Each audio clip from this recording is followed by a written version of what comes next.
शिवपुर नामक एक छोटे से गांव में रामू नाम का एक गरीब मजदूर रहता था। वह दिन भर मेहनत करके अपनी रोजी रोटी कमाता था, पर कड़ी मेहनत के बावजूद उसकी कमाई बहुत कम थी। रामू का परिवार मुश्किल से गुजारा करता था और काम ना मिलने पर उन्हें भूखा सोना पड़ता था।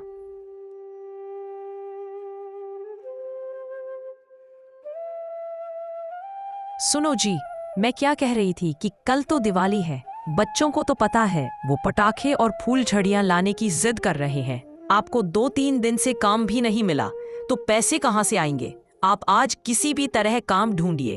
अगर आज भी पैसे नहीं आए तो हमारे बच्चे कल भूखे रह जाएंगे। कल के लिए तो खाना बनाने तक का राशन भी नहीं है।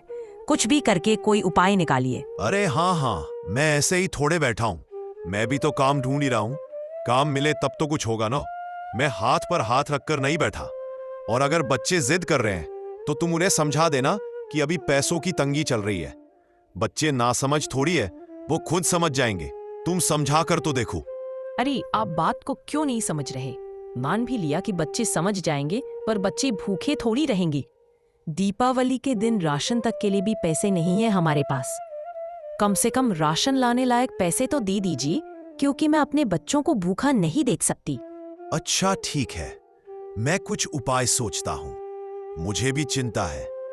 ठीक है, मैं अभी काम खोजने निकलता हूँ। जो हो सके माँ लक्ष्मी की कृपा से कोई काम मिल जाए। आ जाइए, काम खोजिए। जब लक्ष्मी माता हमें खुशी दे ही नहीं रही हैं तो कैसे खुश हो जाएं? पता नहीं कौन से पाप किए थे मैंने जो आज ये सब भुगतना पड़ रहा है।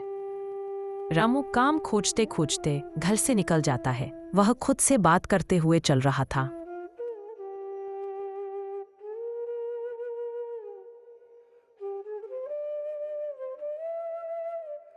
भैया, आपके पास कोई काम है क्या?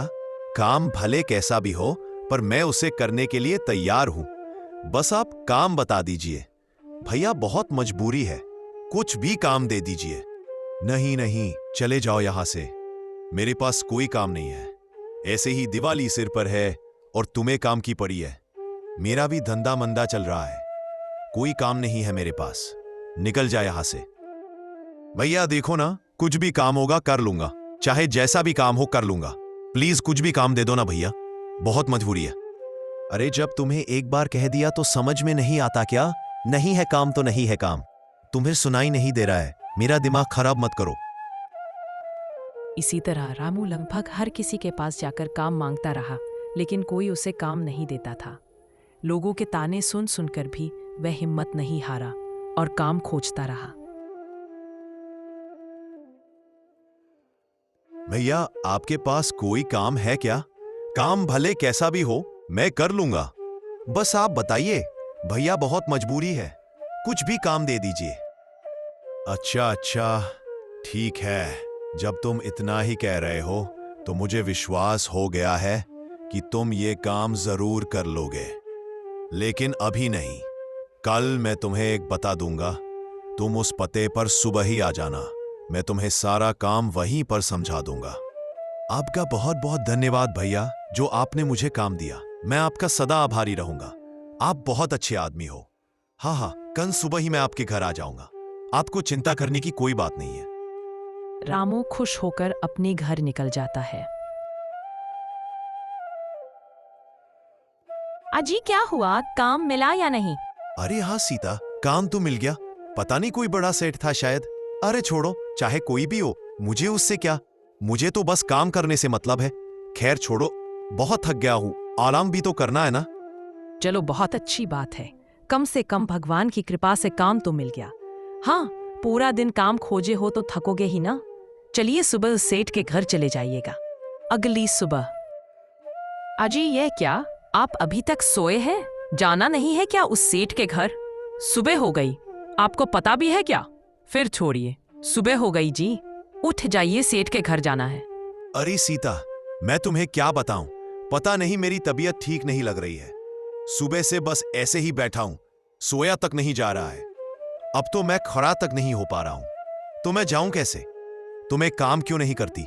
मेरे बदले तुम उस सेठ के घर चली जाओ। अजी हाँ, मैं जाऊंगी, जरूर जाऊंगी। आप चिंता मत कीजिए। जब आपकी तबीयत बिगड़ गई है तो कोई बात नहीं है, आप घर में आराम कीजिए और मैं सेठ के घर जाकर काम करती हूँ, क्योंकि अगर काम नहीं करूंगी तो बच्चे आज भूखे ही रह जाएंगे और मैं अपने बच्चों को भूखा नहीं देख सकती।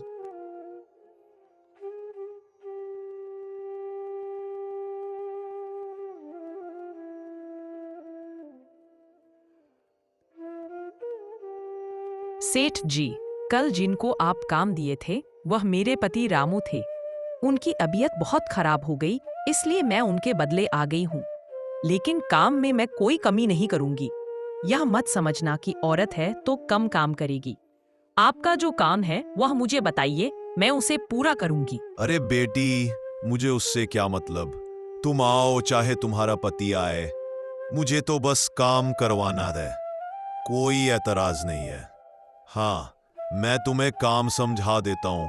मेरा एक बहुत बड़ा बगीचा है, उस बगीचे को तुम्हें साफ सफाई करना है, क्योंकि आज दीपावली की रात को हम लोग वहां पार्टी करेंगे। कोई बात नहीं सेठ जी, मैं साफ सफाई कर दूंगी, आप चिंता ना करें। बस कुछ ही समय में पूरा बगीचा जगमगा उठेगा। सीता बगीचा साफ करने चली गई, लेकिन जैसे ही वह सफाई कर रही थी, सेठ की पत्नी आकर कहती है, अरे बहन, मेरे छोटे बेटे को ना सांप ने काट लिया है बहन, चल जल्दी बहन देख उसे। सेठ जी भी घर में नहीं है, मेरी मदद कर बहन, मैं घर में अकेली हूँ बहन, प्लीज मदद कर। अच्छा, तो सांप ने काट लिया। बहन, मुझे सांप का जहर निकालना बहुत अच्छे तरीके से आता है, मेरे पिताजी ने सिखाया था, उससे आपका बेटा सुरक्षित हो जाएगा। बताइए आपका बेटा किधर है, मैं आपकी जरूर मदद करूंगी। हाँ बहन, जल्दी चल वरना मेरे बेटे को कुछ हो ना जाए। सीता तुरंत उसके बेटे के पास पहुंच जाती है। कुछ देर वह मन ही मन कुछ सोचती है और चमत्कार होता है, बेटा उठ बैठता है। वाह बहन, तूने तो कमाल कर दिया, तूने मेरे बेटे की जान बचा ली। अगर आज तू नहीं होती तो मेरा बेटा नहीं होता। भगवान का लाख लाख शुक्र है कि तू आज मेरे घर आई। नहीं नहीं बहन, आपने धन्यवाद कहा, यही मेरे लिए बहुत है। गरीबों के पास पैसे नहीं होते, लेकिन हुनर बहुत होता है, और ये मेरा फर्ज था। अगर किसी बच्चे को मैं बचा सकती हूँ और ना बचाऊं तो पाप है। देख बहन, मैं बहुत खुश हूँ, दीपावली के दिन तूने मेरा दिल जीत लिया। मैं तुझे भेंट देना चाहती हूँ, मना मत करना। सेठ जी को आने दे, तब तक चल घर, फिर तेरे लिए कुछ गिफ्ट दूंगी, इसे दिवाली का बोनस समझ ले। वे दोनों घर आती है। अरे सीता, तुम यहाँ क्या कर रही हो? मैंने तो तुम्हें बगीचे में भेजा था ना। साफ सफाई हो गई क्या? बहुत जल्दी हो गई क्या? अजी, पहले मेरी बात सुनिए। हमारे बेटे को सांप काट लिया था, पर चिंता की कोई बात नहीं, इस सीता ने उसे बचा लिया। पता नहीं क्या किया, पर बेटा अचानक ठीक हो गया। क्या बात कर रही हो? चलो, भगवान का लाख शुक्र है, हमें इसे उपहार देना चाहिए।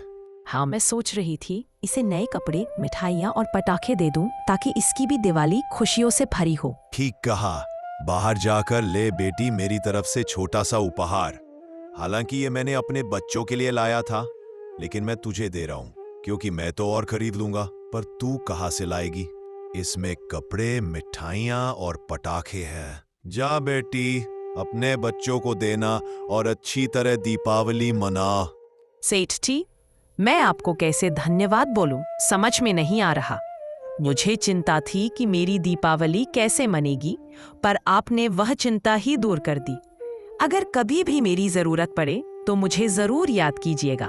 सीता मिठाइयाँ, पटाखे और कपड़े लेकर अपने घर लौटती है और सारी घटना अपने पति रामू को बताती है। हाँ हाँ, मैं सब समझ गया। देखो, इससे यह तो साबित हो गया ना कि भगवान गरीबों की भी मदद करते हैं। किसी ना किसी रूप में हमारी दीपावली मन ही जाएगी, वरना तो खाने तक के पैसे नहीं थे। और मेरा बुखार भी किसी वरदान जैसा साबित हुआ, क्योंकि अगर मैं चला जाता, मुझे सांप का जहर निकालना नहीं आता था।